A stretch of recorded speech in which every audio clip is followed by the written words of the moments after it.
అంటారా సార్? సాధ్యం కావడానికి వీళ్ళ ఆ పద్ధతిలో ప్రయత్నం చేస్తలేరు.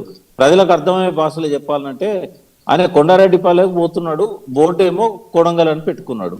ఎప్పటికైనా రాదు కదా. కొండారెడ్డిపాలెం మీదకి వెళ్ళి రాయలసీమ పోయి, రాయలసీమ నుంచి ఒరిస్సా పోయి, ఒరిస్సా నుంచి అండమాన్ నికోబార్ పోయి ప్రపంచం అంతా చూడితే తప్ప మళ్ళా తాండూరు రాదు. తాండూరు వస్తేనే కొడంగల్ వస్తుంది.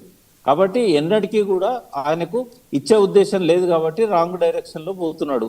ఆయన కనుక నిజంగానే 42% ఇవ్వాలంటే చంద్రబాబు నాయుడుని పట్టుకొని పోయి మోడీ గారిని కంట్రోల్లో ఉన్నారు, మా తెలంగాణ కోసం మీరు హెల్ప్ చేయండి, మీ పార్టీ కూడా ఇక్కడ బతికే ఉంది, రేపటి రోజుల్లో మీరు అధికారంలోకి రావాలనుకుంటారు కాబట్టి మీరు సహకరించండి, బీసీలకు రిజర్వేషన్ ఇద్దాం, మా మోడీ గారిని మీరు గట్టిగా టైట్ చేయండి. మోడీ గారు ఒక్కరి మాటే వింటారు. ఇప్పుడు నితీష్ అంటే అక్కడ ఎలక్షన్ జరుగుతుంది, నితీష్ పార్టీ వస్తుందో రాదో తెలియదు. ఇద్దరి మీద ఆధారపడి కేంద్ర ప్రభుత్వం ఉన్నది. అప్పుడు జయలలిత గారు ఎట్లా తీసుకొచ్చారండి? ఆమెకు 30 మంది ఎంపీలు ఉండిర్రి, మీరు ఇస్తారా సస్తారా లేకపోతే గవర్నమెంట్కి సపోర్ట్ విత్డ్రా చేస్తానంటే పివి నరసింహారావు గారికి అప్పటికే మైనారిటీ గవర్నమెంట్, కాంగ్రెస్కు సీట్లు రాలేదు.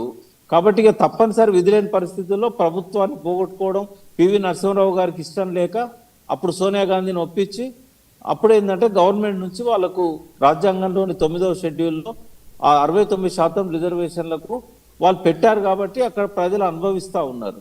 అది ఉద్యోగాలలో కానీ విద్యా సంస్థల్లో కానీ.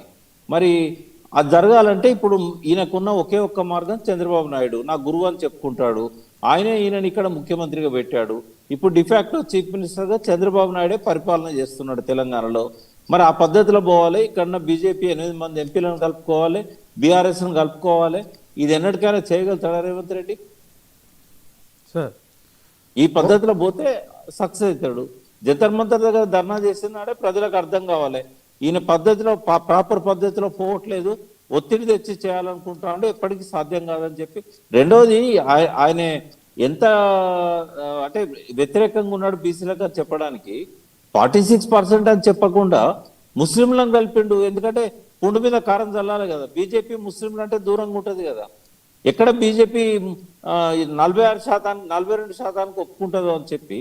ఇప్పుడు మనకు కావాల్సింది ఎంత? 42% కదా. సర్వే ప్రకారం బీసీల సంఖ్యనే 46 ఉంది కదా. మరి ఆ 10% ముస్లింలను తీసుకొచ్చి కలపాల్సిన అవసరం ఏంది?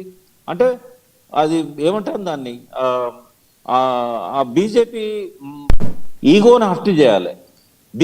బీజేపీ ఎట్టి పరిస్థితుల్లో కూడా బీసీ రిజర్వేషన్ ఇవ్వకుండా చేయాలంటే ముస్లింలను దీన్ని తొలగించాలి.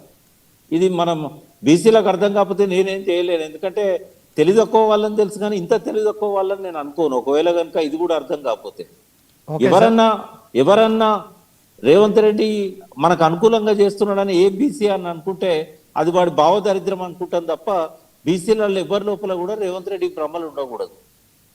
Okay sir.